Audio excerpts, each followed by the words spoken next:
triste nouvelle pour la France. L'ex-édile de Lyon Gérard Collomb est décédé samedi 25 novembre 2023, a annoncé Lyon Mag. Il était le père de 5 enfants et surtout le capitaine d'une destinée qui ne s'invente pas. Gérard Collomb s'est éteint à l'âge de 76 ans, a révélé Lyon Mag samedi 25 novembre 2023 au soir. L'ancien maire de Lyon et président du Grand Lyon devenu métropole, ancien ministre de l'Intérieur et parlementaire était atteint d'un cancer de l'estomac. Il avait révélé sa maladie sur son compte X, ancien Twitter, vendredi 16 septembre 2022. Je vais me battre contre la maladie avec la même énergie que j'avais mise au service de Lyon, de notre métropole quand j'exerçais les fonctions de maire et de président, écrivait-il à ses 158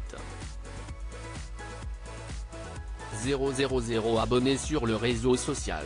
Après un peu plus d'1 an de lutte contre son cancer gastrique, son combat a pris fin.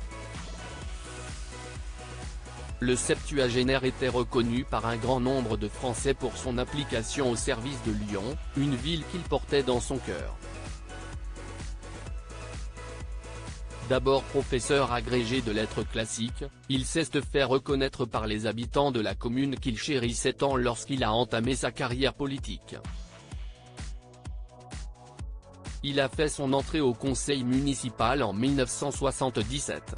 D'abord perçu comme un perdant par ses pairs, après 20 ans de carrière, il est devenu maire du 9e arrondissement de Lyon. En 1981, son adhésion au Parti socialiste lui a permis de devenir parlementaire. Député de la 2e circonscription du Rhône entre 1981 et 1988, il a été battu à 2 reprises par Bernadette Isaac-Sibille. En 1999, il a également tenté sa chance comme sénateur. Sa destinée s'est transformée en 2001. En tête de liste de gauche plurielle, il a succédé à Raymond Barre. Cette victoire signait le commencement de ses 3 mandats. Sur les traces d'Édouard Herriot, Gérard Collomb a transformé les berges du Rhône en parking inondable à une trame verte qui fait le trajet piéton de Gerland au parc de la Tête d'Or, à Lyon. Il est également celui qui a provoqué l'installation du Vélove, un système de vélo en libre service mis en place dans la métropole de Lyon en mai 2005.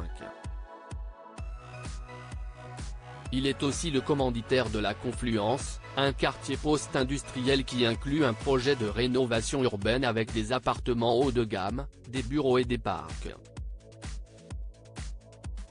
Avant sa disparition, l'ancien édile de Lyon avait donné son accord pour construire une skyline à la gare ferroviaire Pardieu. La métropole de Lyon et toutes les structures autorisées par Gérard Collomb lui ont permis de gagner en pouvoir, mais aussi à se débarrasser des dettes du département. Ministre de l'Intérieur d'Emmanuel Macron de 2017 à 2018, sa loi immigration signait la fin de son socialisme. Après 1 an de service, il a regagné Lyon par crainte que l'agglomération lui échappe. En 2020, Gérard Collomb a été battu par les écologistes aux élections métropolitaines. Même résultat aux élections municipales, où il soutenait Yann Koutchéra. Si certaines de ces décisions ont vivement été critiquées, les Lyonnais ne peuvent nier l'implication de leur ancien maire pour la commune. De la même manière qu'Édouard Herriot, édile de Lyon entre 1945 et 1957, qui était une figure centrale de la Troisième République.